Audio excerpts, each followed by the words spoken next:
Kapag ang mundo'y tila hindi patas, luha sa mata, puso'y sugatan.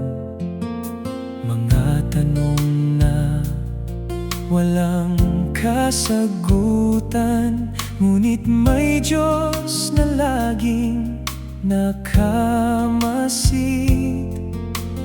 Huwag kang panghinaan ng loob, may tamang oras ang bawat tugon.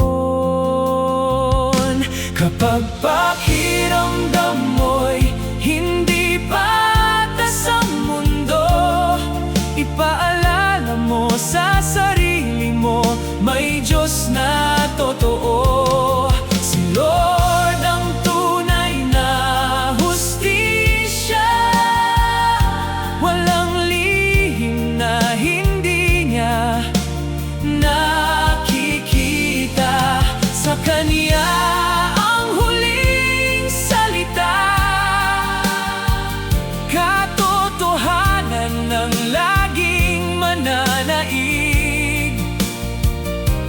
Magtiwala ka lang sa Kanya,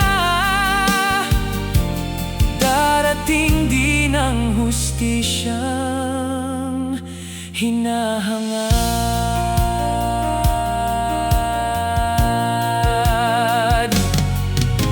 Hindi man ngayon ang kasagutan, may dahilan ang bawat pagluha.